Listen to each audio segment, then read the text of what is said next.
The crystalline spires of Kepler Station gleamed against the void as Ambassador Elena Vasquez approached the council chambers.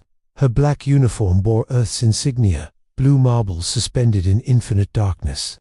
Behind her, Admiral Marcus Reed and Dr. Yuki Tanaka followed in grim silence, their faces masks of controlled fury. The time for diplomacy was ending. The massive doors hissed open, revealing the amphitheater where Earth's fate would be decided.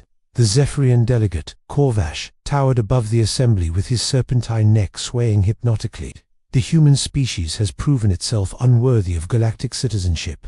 Their violent nature threatens our stability. Dozens of alien forms nodded, crystalline beings that chimed like broken glass, gaseous entities flickering with fury. Elena stepped forward. You judge us without understanding what drives us to fight. Corvash's laugh echoed through the chamber as bioluminescent patches pulsed along his throat. Understanding.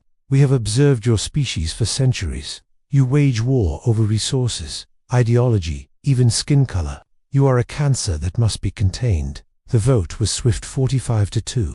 By the authority of the Galactic Council, humanity is hereby classified as a class of inviolate species. All human vessels beyond Sol will be impounded, all trade terminated. Elena stood motionless, but Admiral Reed's hand moved instinctively to where his sidearm would have been. As the doors sealed, Elena turned to her companions. Send the activation codes to Lunar Base. Tell them Operation Prometheus is a go. Admiral, Reed grinned predatorily as he activated his encrypted communicator. It'll take them 48 hours to realize what we've done, he murmured. Dr. Tanaka's eyes snapped open. The Prometheus Array has been waiting in Jupiter's radiation belt for 5 years. Every probe they sent, we've been watching and learning. Deep in the asteroid belt, humanity's greatest secrets stirred to life. The Prometheus Array weaponized platforms disguised as mining stations began their deadly awakening. Admiral Patricia Stone floated in the command center, watching as 50 hidden installations ignited their fusion cores. 30 years we've prepared for this, she whispered to Colonel Victor Petrov. They thought they were judging sheep. They were about to learn they were staring down wolves. The first phase unfolded with surgical precision as quantum tunneling devices materialized near every major council facility. Captain Lisa Chen watched from the stealth ship Revenant as her crew deployed their payload near Kepler Station itself. Package delivered, she reported. The council wanted to see humanity's true nature. They're about to get a front row seat. On Earth, President Sarah Martinez stood in the Situation Room beneath the Rocky Mountains, surrounded by military minds and scientists. The walls displayed a three-dimensional map of the galaxy, with red dots marking every council facility that had voted to imprison humanity. The quarantine begins in 6 hours, she announced. But they've made a fatal error. They assumed we would accept their judgment quietly. They forgot that civilization is just a thin veneer over something far more primal. The countdown reached 0 with silence that stretched across the void. On Kepler Station, Corvash reviewed the quarantine protocols with satisfaction.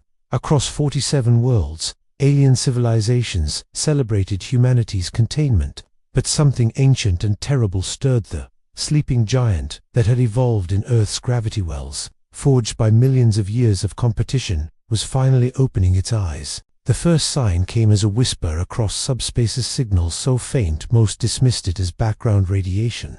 But sensitive instruments detected something chilling. Beethoven's Symphony No. 9, broadcasting simultaneously from every human device in the galaxy. Dr. Zorvik, the Council's chief xenobiologist, felt his heart skip as realization dawned. This is impossible. The humans have no technology capable of synchronized galactic broadcast. Unless... But it was already too late. The Prometheus revelation began with truth. Every monitoring device the Council had planted in human space activated, their sensors turning outward instead of inward. Across the galaxy, alien command centers flooded with detailed intelligence about their own military capabilities, their planetary defenses, their classified research. Elena Vasquez's voice cut through the chaos. You wanted to study us. We've been returning the favor. Every probe, every spy, satellite, we've been watching you watch us. Admiral Reed's laughter echoed through communication arrays. For 3 decades, we've mapped every council facility, identified every weakness. You thought you were containing a primitive species. In reality, you were feeding intelligence to a civilization preparing for galactic warfare. On Kepler station, alarms wailed as security discovered the truth. The monitoring buoys weren't just gathering intelligence, they were weapons, each containing enough antimatter to sterilize a small moon. The second phase struck like lightning across the galactic core. Every major hyperlane junction found itself contested by sleek human vessels that materialized from nowhere, their hulls black as void and bristling with advanced weapons. The Valkyrie-class destroyers moved like predatory fish through shipping lanes, their quantum drives allowing them to phase in and out of normal space. Captain Rodriguez commanded the lead vessel. By order of the Terran Defense Force, all Council vessels have 60 seconds to stand down. Resistance will be met with immediate termination. Dr. Tanaka's voice replaced all Council communications, her calm academic tone somehow more terrifying than any battle cry. You classified us as violent, but you never understood what human violence actually entails. We don't just fight to win, we fight to ensure our enemies never threaten us again.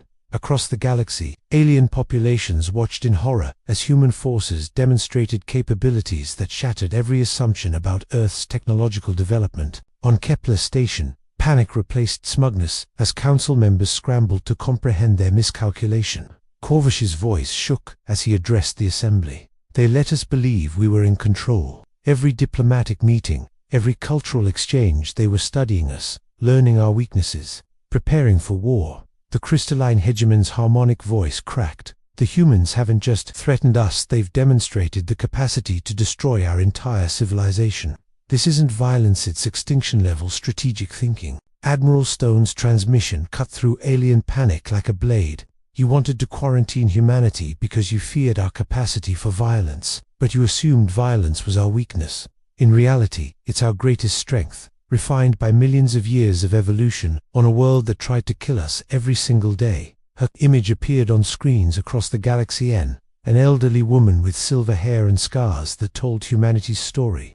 We are violent because we are the children of a world where only the strongest, smartest, and most adaptable survived. President Martinez's voice echoed through every speaker across Council space. You speak of peace, but your peace is built on subjugating species you deem inferior. You speak of civilization, but your civilization privileges the strong and silences the weak.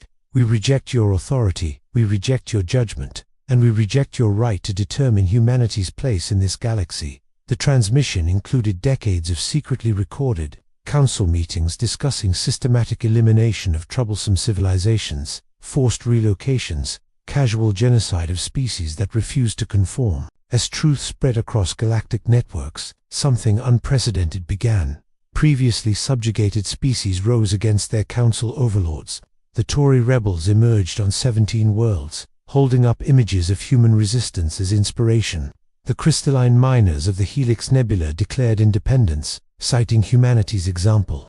Corvash watched his empire crumble. The humans haven't just declared war, they've started a revolution. Elena Vasquez's final message blazed across galactic networks. You called us savage because we fight for what we believe in.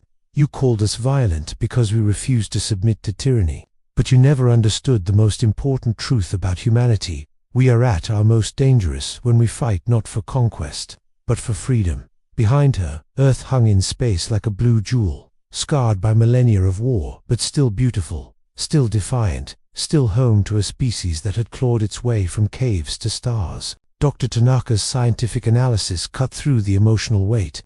Council species evolved in environments with abundant resources and minimal predation. They developed technology through cooperation but never learned to survive under pressure. Humanity evolved under constant threat from predators, climate, each other. We didn't just develop intelligence. We developed the will to use it for survival at any cost. The data painted a chilling picture. Humans weren't just technologically advanced, they were evolutionarily designed for warfare. The Prometheus Array's true purpose revealed itself as hidden platforms shed their disguises and emerged as humanity's most fearsome weapons. Each station could generate artificial black holes, manipulate gravitational fields, and unleash energies that rewrote reality's fundamental forces. Admiral Stone's hands moved across the control interface. For 50,000 years, you've ruled this galaxy through fear. You've destroyed civilizations, enslaved species, convinced yourselves that might makes right. Today, you meet a species that turns your philosophy against you. The demonstration was swift and terrifying. A barren moon in the outer rim simply ceased to exist, erased by weapons that operated beyond Council understanding of physics. The message was clear. Humanity possessed the power to delete entire worlds, and they had shown mercy by selecting an uninhabited target. This isn't superior technology, the Void Watcher observed. This is applied hatred refined into science. The Galactic Council's emergency session devolved into chaos as member species abandoned the Alliance in droves. The Aquatic Confederation withdrew their fleets. The Silicon hierarchies recalled their ambassadors, and even the mighty Plasma Lords began negotiating separate peace treaties with humanity. Korvash found himself addressing a nearly empty chamber. This is what happens when we underestimate a species based on prejudice. The humans didn't just defeat us militarily, they defeated us intellectually, strategically, and morally. President Martinez appeared before the remnants via hologram, her presence more commanding than any alien dignitary. We did not seek this war, but you forced it upon us through arrogance and fear. Now you have a choice. Adapt to a galaxy where humanity is not your victim, or continue down the path that led to your current humiliation. We offer you peace, but it will be peace between equals. The age of Council dominance is over. The aftermath unfolded like a shockwave through subspace as news of humanity's victory spread faster than light.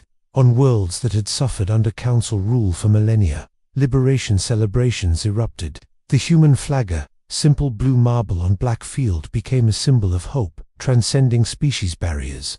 In the halls of power where former Council members gathered to salvage their authority, a darker truth emerged. Humanity hadn't just won a war, they had rewritten the fundamental equations of galactic civilization. Elena Vasquez stood once again in the Council chambers, facing a very different audience. The remaining delegates sat in humbled silence, their arrogance replaced by cold fear of beings who had discovered they were no longer at the top of the food chain. "He wanted to study human nature," she said with quiet authority.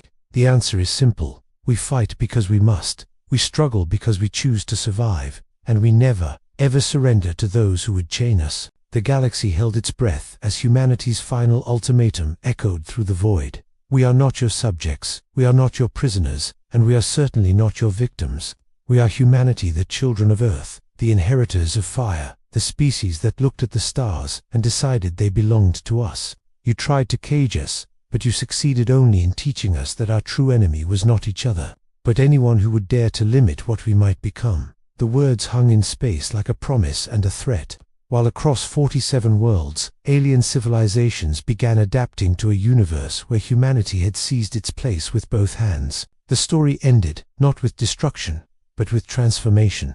The Galactic Council dissolved into smaller alliances and independent confederations, each struggling to find their place in a galaxy where the apex predator had revealed itself. Humanity emerged from their solar system not as conquerors, but as liberators, freeing enslaved species, protecting threatened worlds, and establishing a new order based on the principle that freedom was worth fighting for, no matter the cost. And in the void between the stars, the Prometheus Array continued its eternal vigil, a reminder that Earth's savage retaliation had only been the beginning.